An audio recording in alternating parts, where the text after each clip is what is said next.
Je vais corriger ton évaluation qui consiste à faire l'adaptation d'un portfolio en ligne, HTML, CSS, Bootstrap, JavaScript, GitLab. Donc, qu'est-ce que ça veut dire l'adaptation? Forcément, ça veut dire que le portfolio, il y a déjà un modèle de base, mais le prénom ne correspond pas. Par exemple, le prénom du portfolio, c'est Aurélie et moi, je m'appelle Adeline. Donc, il y a plein d'informations comme ça déjà qu'il faut adapter et ça permet de savoir si on sait lire le code. Mais on va y venir avec la lecture du sujet. Introduction. Un portfolio en ligne, c'est un outil essentiel pour les développeurs web. Bon, pas que les développeurs web, bien sûr. Ça permet de mettre en avant les compétences, les projets et son identité professionnelle. Objectif. L'objectif de cet exercice, c'est d'apprendre à manipuler un projet existant sur GitLab, à l'adapter selon ses besoins et à utiliser les technologies HTML, CSS, Bootstrap et JavaScript pour personnaliser un portfolio en ligne. Ce projet vous permettra de mettre en avant les bonnes pratiques de la gestion de versions avec GitLab. Donc, les consignes. Récupération du projet. On accède au dépôt GitLab qui contient le portfolio de base, c'est-à-dire mon dépôt GitLab. On effectue une bifurcation, un fork du projet sur son propre compte GitLab. Et donc, de ce fait, il faut penser à donner un nom cohérent, parlant au projet. S'il y a des difficultés qui surviennent à ce niveau, on peut regarder la vidéo concernant les forks. Donc, création et gestion des branches. Il faut créer plusieurs branches pour organiser le travail, notamment la suppression des fichiers inutiles, parce que tous les fichiers ne sont pas à garder. Potentiellement, il y a des fichiers qui ne servent pas. Ajout fichiers nécessaires, donc des images, des scripts, des styles, etc. Architecture du projet, organiser l'arborescence des fichiers de manière claire et efficace, personnalisation du portfolio, modifier le contenu, le style et les scripts pour adapter le portfolio à votre identité et ajouter toutes les autres branches pertinentes pour le projet. Alors là, c'est des idées de ce qu'il faudrait faire en fait. C'est pas les noms des branches au final. C'est-à-dire qu'on va pas mettre personnalisation portfolio. Non, parce que ça, c'est pas vraiment une fonctionnalité en soi. Ce qui serait plutôt une fonctionnalité, ça serait, par exemple, on doit créer la page contact, donc feature/contact. Voilà, ça, c'est une personnalité. Enfin, une fonctionnalité plutôt. Alors, attention à bien nommer ces branches, c'est essentiel. Pensez à la langue dans laquelle vous devez coder. Donc, qu'est-ce que ça veut dire? Ça veut dire que les branches, on les nomme pas comme ça déjà, comme je viens de le dire. Il manque le feature et le fix devant. Feature, nouvelle fonctionnalité. Fix, correction d'un bug. Ensuite, qu'est-ce qu'on a comme problème? Ah, tout est en français ici. Et on code en quelle langue? En anglais. Parce que demain, vous devrez parler avec des personnes habitant en Chine. Très probablement, ils ne parleront qu'anglais. Personnalisation du portfolio. Donc, on modifie le HTML et le CSS pour adapter le design à votre style personnel. On utilise Bootstrap pour améliorer la mise en page et la réactivité du site. Ajouter des animations ou interactions avec JavaScript. Obligatoire en JS. Automatisation de l'âge. En UI, l'âge change chaque année. Bon, là, c'est pour les développeurs web et web mobile ainsi que les CDA. C'est le jour exact. Pour les UI, j'ai simplifié un petit peu. C'est-à-dire, dès qu'on a atteint le 1er janvier, là, je change. Voilà. Ajout d'une autre fonctionnalité obligatoire, une animation au scroll ou un effet de survol. Là, c'est comme on souhaite. Par exemple, ça peut juste être, je change la couleur d'un mot en passant ma souris dessus, ce genre de truc. Voilà. Vérifier la compatibilité mobile et l'accessibilité du site. Modifier les textes pour que cela soit votre propre portfolio. C'est-à-dire que si vous appelez Anne, laissez pas Angéline, quoi. Voilà. Une personne aveugle doit être capable d'utiliser votre portfolio. Donc ça veut dire respecter l'accessibilité numérique. Versionnement et collaboration, effectuer des commits clairs et détaillés pour chaque modification. Rappel, c'est écrit ici en anglais, les commits. Effectuer des pushes réguliers vers votre dépôt GitLab. Créer des merge requests avec les branches, etc. Les outils et technologies qui sont utilisés. Bon, là, on a la totale. Les livrables attendus. Donc, ça, c'est pour mes apprenants. Hein. Donc, à ne pas tenir compte. Donc, mais un portfolio fonctionnel et responsive.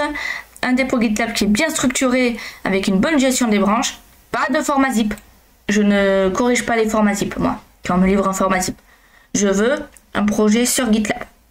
Un README. Alors là, complétez votre fichier Google Sheet, etc. Comme j'ai dit, c'est pour mes apprenants. C'est pour que nous, on puisse savoir quel projet ils ont fait tout au long de l'année. Voilà. On a les critères d'évaluation. Et j'ai mis une journée parce qu'en soi, c'est pas très compliqué comme travail. Le plus dur, c'est le JavaScript en soi. Tout le reste, c'est juste de la lecture de code au final. Donc, voici ce que tu as fait au niveau de GitLab. Donc, comme on peut le voir, bon, il y a les commits qui sont ici en anglais. Donc ça, c'est bien. Tu as 3 branches ici. Alors, je sais que tu en avais fait un peu plus parce qu'on s'est vu ensemble pour corriger les trucs qui n'allaient pas. Parce que tu n'avais pas fusionné au fur et à mesure. Mais je vais réexpliquer ça parce que je pense que c'est important quand même de réexpliquer là-dessus. Donc, il y avait des trucs qui n'allaient pas dans la façon dont tu créais les branches. Tu les fusionnais pas parce que tu avais peur de perdre tout ton travail alors que tu n'allais rien perdre du tout. Il n'y avait pas de souci là-dessus. Et donc, ça engendrait plusieurs problèmes. Et là, tu n'as pas modifié le README. Alors ça, il faut que tu laisses. Je suis d'accord. Mais il faut que tu adaptes le README.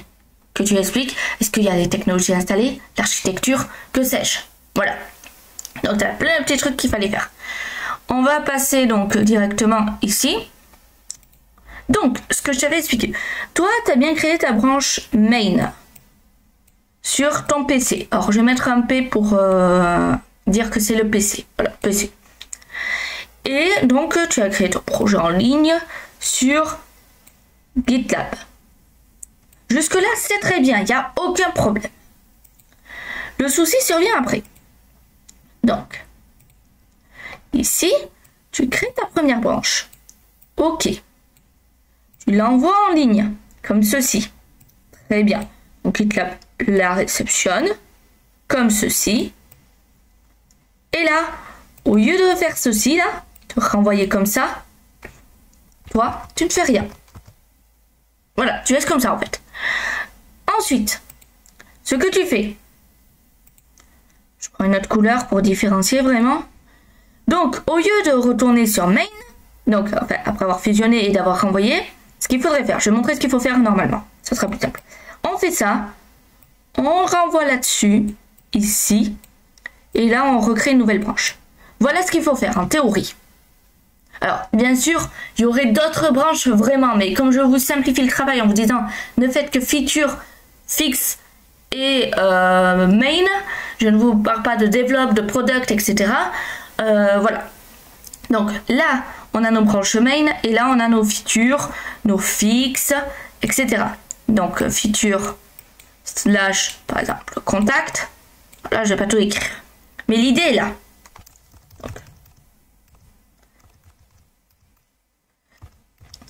Donc, toi, qu'est-ce que tu fais?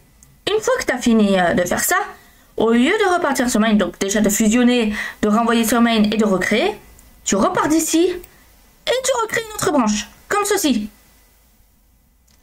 Que tu envoies. Alors, pardon. Que tu envoies.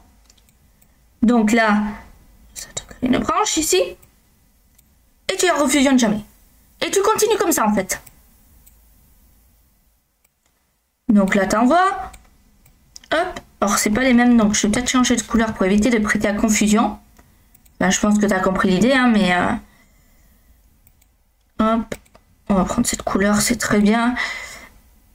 Donc là, mince. À chaque fois, pardon. Tu recrées une branche comme ça. Hop. Tu l'envoies. Hop. Ça te fait ça. Tac. Voilà. Voire même parfois, ça peut te créer dessus ici. Donc là, en général, ça peut faire ça. Mais dans le pire des cas, ce que ça peut faire... Enfin, pire, je m'entends bien sûr. Hein, mais quand tu crées comme ça peut envoyer sur celle-là. En fait, ça envoie sur un truc comme ça, là. Tac. Ici, là. Comme ça. Donc, ça te fait un truc vraiment très buggé, ton histoire. Donc, comme je l'ai dit, hop, on va descendre, on va repartir au propre. Ici, c'est ton PC. PC main. Je te mets un M. Là, c'est ton GitLab. Donc, ligne. Ne pas confondre Git et GitLab. Ce qu'il faut que tu fasses, on change de couleur. Tu crées une première feature. Feature, slash, quelque chose. Très bien. Tu l'envoies en ligne. Comme ceci. Donc là, ça réceptionne. Tu fusionnes. Voilà. Une fois que c'est fusionné, tu renvoies sur main. Et là, tu as fini ta première branche. On passe à la suivante. Supposons que tu dois corriger un bug. Et là, fixe. Donc j'écris juste FI parce que j'ai pas assez de slash quelque chose. Ok, parfait. Hop, je suis un peu plus petit. Tu l'envoies en ligne. Comme ceci. Ici, ça réceptionne. Tu fusionnes. Et tu renvoies. Ici. Alors, bien sûr, tu renvoies ton GitLab en ligne. Ta branche main qui est en ligne. Ça, c'est le main en ligne. D'accord? Tu renvoies pas la branche que tu viens de créer. Ok. Et on continue comme ça. Donc là, je pense que tu devrais avoir un peu mieux compris. De toute façon, on s'est vu en visio. Donc, on a pu essayer, on va dire, d'adapter un peu ce que tu avais fait. Et surtout, je t'ai réexpliqué plusieurs fois cette histoire. Maintenant, voyons ce que ça donne. Donc, comme je te l'ai dit, on a le README ici. Donc ça, c'est bien. Donc, mais là, on va mettre... Donc, déjà, on va modifier, on va mettre rename, par exemple. À la place de txt, tu mets md. Voilà. Donc là, président fiche. Parce que tu vois, ça adapte la forme du README. Donc, presentation. Et là, tu mets... ou tu mets pas en anglais, hein, présentation, pardon, tu le fais en français. Du projet. Portfolio me concernant. Et montrant mes réalisations. Par exemple, scolaire. Mais également... professionnel, voilà, que sais-je. Ensuite, on peut mettre les techs qui sont utilisés. Donc, les technologies utilisées pour réaliser ce travail.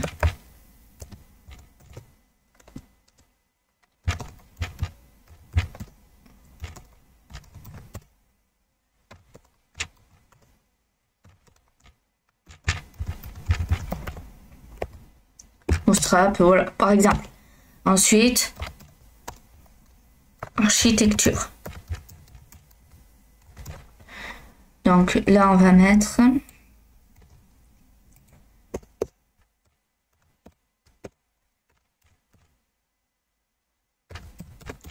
créé par... Oh, je suis pas hyper forte en français non plus, hein, donc voilà, il se peut qu'il y ait des fautes dans ce que j'ai écrit, hein, et je m'en excuse par avance. L'architecture, donc ça veut dire, ok, on a assets, on a quoi? On a forms, on a ink, et on a une flopée de trucs mal rangés. Donc, qu'est-ce que ça veut dire? Hop, pardon, ça j'enlève pour l'instant. On crée un dossier à la racine qu'on appelle PHP, et dedans, on va faire quoi? On va mettre contact, parcours, portfolio details, tout ça en fait. On glisse dans portfolio, dans PHP. Hop, sauf le README qu'on sort de là. Voilà. Donc à la racine, on a quoi? On a uniquement l'index et le README. Donc, on écrit readme.md.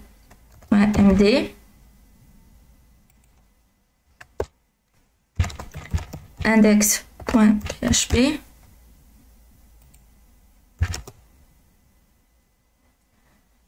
Hein. Là, par exemple, bon, je vais pas tout faire, hein, mais l'idée c'est de mettre CSS, IMG, JS, etc. Donc là-dessus, tu continues, hein, bien sûr. Donc voilà. Alors, je vais pas t'envoyer le portfolio en ligne, hein, enfin les corrections sur ton GitLab parce que j'ai potentiellement pas les accès, bien sûr. Mais tu as l'idée. Là, il y a un truc qui s'est inversé. Projet. Voilà. Hop. Si je fais CTRL-V, on peut voir ce que ça donne. Très bien. Bon, bien sûr, c'est à compléter, hein, l'idée est là, mais voilà, comme j'ai dit. Ensuite, là, on a le CSS, parfait. On a les images. Donc là, Hexagon Color 3x.png, moi, si j'ouvre pas, je ne sais pas ce que c'est, tu vois. Et pour le référencement SEO, mais même pour d'autres raisons, c'est important d'avoir des noms parlants. Donc là-dessus, il ne faut pas que tu hésites à renommer tes images. Images de base, peu importe, on s'en fiche. Tu renommes les images. Même si elles étaient présentes déjà dans le portfolio. Et si tu n'en as pas besoin de toutes ces images, tu les supprimes, hein, tout simplement. Faut pas que tu hésites à les enlever. Là, on a le JS. Donc, je regarderai après. Je regarderai le JS en dernier. SSS. Alors, là, on a un autre readme. Donc, tu vois. Et là, on a le vendor. Mais bon, le vendor, on va pas trop s'en occuper. On a Forms. Donc, voilà. Mais est-ce que tu as vraiment besoin du contact? Parce que c'est pas ce qu'on veut, nous. Alors, là, le truc, tu vois, c'est ils te font toute la partie PHP. Sauf qu'en théorie, on n'a pas encore vu PHP. Donc, à la rigueur, si tu veux, tu peux utiliser une API. Ça sera plus simple, hein, que ça. Mais voilà. Alors, on y va. Ah, toi, tu as fait du PHP, pour le coup. Ok, pas de souci. Moi, ça ne me gêne pas. Mais si on reprend, donc, ici, ce qui était écrit, le PHP n'était pas potentiellement attendu, en fait. Les technologies, c'était ici, outil HTML, CSS, Bootstrap, JavaScript. Oh, c'est pas grave que tu aies fait du PHP, hein, comme je le dis. Je comprends que tu aies voulu simplifier et arrêter les répétitions. Mais voilà. Donc, pas de souci, hein, je flouterai pour ça. Donc ça, c'est bien. Ok, on va aller là-dedans. Alors, bien sûr, ça veut dire qu'il va falloir refaire les liens également. Et ça va nécessiter un routeur. C'est pour ça que, ben justement, je voulais pas que vous rentriez là-dedans. Donc ça, c'est bien. Tu as bien mis toutes tes compétences, etc. Tes expériences. Ok. Donc pour moi, tu as compris. Ce qu'il faut que tu revoies, c'est plutôt la partie Git et GitLab. Ainsi que l'organisation là-dessus, un petit peu. Voilà. Ensuite, pour ce qui est du JavaScript, alors là, on a le footer, le header, très bien. Hop, il est passé où? Tac, assets, JS main. Ok. Donc là, très bien. Ok, donc tu l'as mis là. C'est très bien de l'avoir mis dans un fichier JS à part. À la rigueur, tu vois, ça c'est le fichier un peu, j'ai envie de dire, j'ai l'impression, hein, sauf erreur, que c'est celui qui existait déjà à l'origine. Tu aurais pu te créer ton propre fichier JS pour éviter d'empiéter sur quelque chose qui existait déjà. Mais c'est très bien en soi. Donc voilà. Pour moi, c'est bien. Donc continue comme ça, mais veille quand même à respecter un peu plus ces consignes au niveau. Quand on ne demande pas du PHP, n'en fais pas. C'est pas grave que tu aies voulu aller plus loin. Je comprends l'idée. Mais c'est pas ce qui était évalué là.